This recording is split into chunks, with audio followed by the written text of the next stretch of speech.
Selamat pagi, salam sejahtera. Isu hangat pagi ini, Abang Perdana Menteri digugur sebagai Presiden sementara Parti Merah. Berita sepenuhnya, Presiden penaja Parti Kuasa Rakyat, yaitu Kuasa Kamarul Zaman Yaakob, Abang kepada Perdana Menteri Malaysia, dilaporkan telah digugurkan sebagai Presiden sementara Parti Tindakan Rakyat Malaysia Merah selepas dilantik ke jawatan tersebut pada Disember tahun lepas. Hal ini menimbulkan satu perkara yang luar biasa di dalam politik Malaysia. Dikatakan bahwa parti ini mungkin akan menjadi parti wadah baru bagi ramai orang dalam politik Malaysia.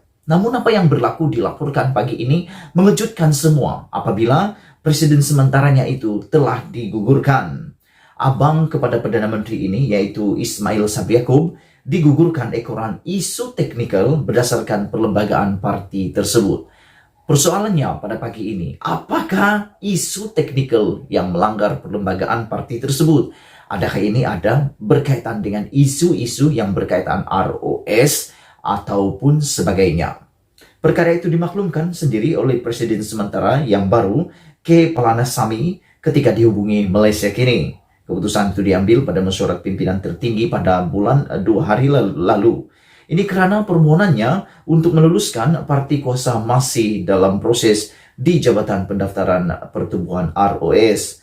Menurut perlembagaan parti tersebut, seorang individu tidak boleh memegang jawatan presiden dalam dua parti politik berbeza pada masa yang sama.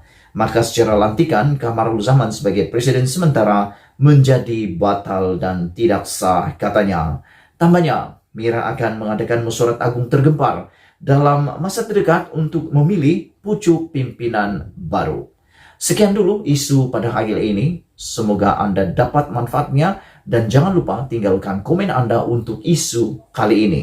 Apakah ini akan menjadi petanda baru, lembaran baru dalam politik Malaysia? Kita jumpa lagi dengan kata Malaysia kita punya, kita jaga sama-sama, cintai Malaysiaku. Kita jumpa lagi.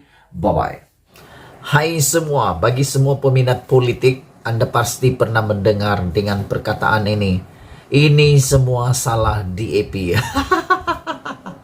Ulasan malam ini tajuknya, salahkan DAP, jalan paling selamat bagi PAS. Dipetik daripada Malaysia kini. Menurut ulasan ini, saya merujuk kepada kenyataan Presiden PAS, Abdul Hadi Awang, yang mendakwa Parti Muda cuma umpan DAP untuk memancing undi belia Melayu yang dilaporkan dalam portal berita Malaysia kini.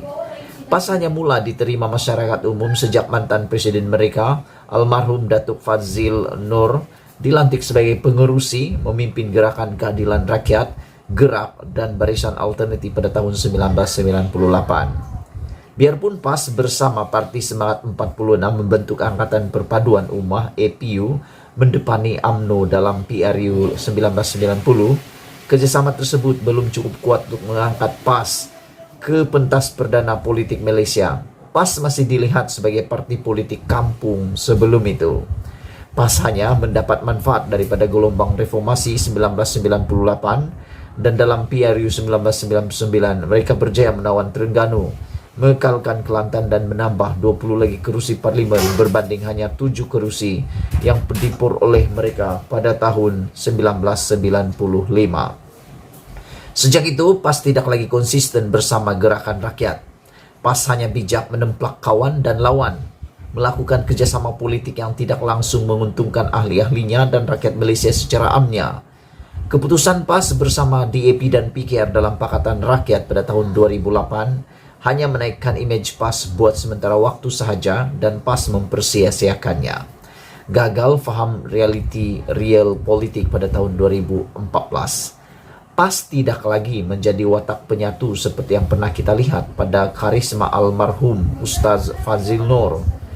Presiden PAS yang ada pada hari ini hanya tahu memainkan watak sebagai pemecah belah kerjasama politik yang dia sendiri usahakan.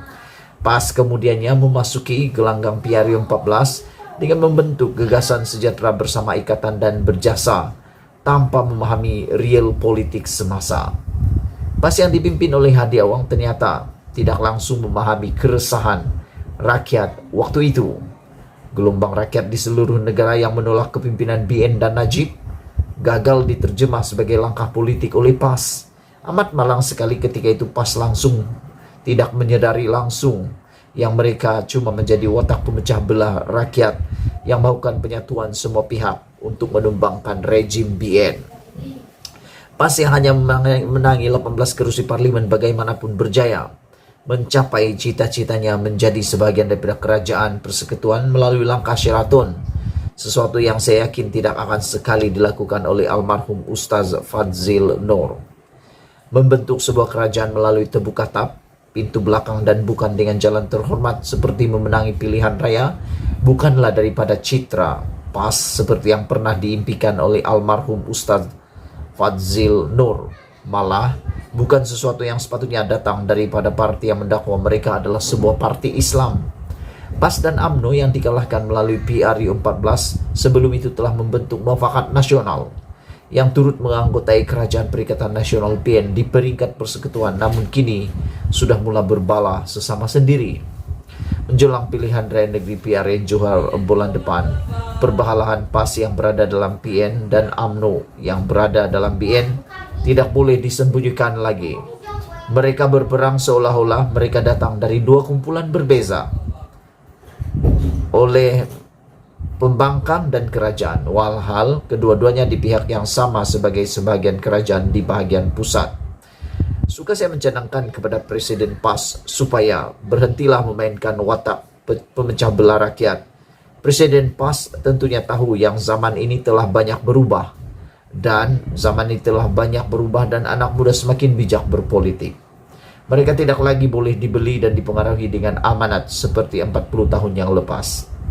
Presiden PAS mesti mengakui kelemahan dan tidak lagi terbuai dengan kegagalan yang memahami real politik seperti dalam PRU 14 yang lalu.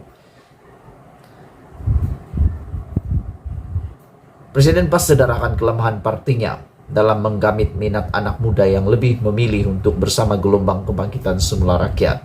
Tidak kiralah melalui amanah PKR DAP maupun parti baru seperti Muda. Apabila PAS bukan menjadi pilihan anak muda Malaysia, menyalahkan DAP adalah jalan paling selamat untuk PAS. Oleh itu, dengan penuh rasa hormat, saya memohon Presiden PAS supaya menarik balik kenyataannya dan berhentilah memainkan watak pemecah belah ini. Ditulis oleh Nur Wismari Ramli, Setiausaha Politik kepada Ahli Parlimen Segambut Hanahyo. Tulisan ini adalah pandangan penulis dan tidak semestinya mencerminkan pendirian Malaysia kini. Sekian dulu untuk malam ini. Jangan lupa tinggalkan komen Anda untuk isu kali ini. Kita jumpa lagi. Bye-bye.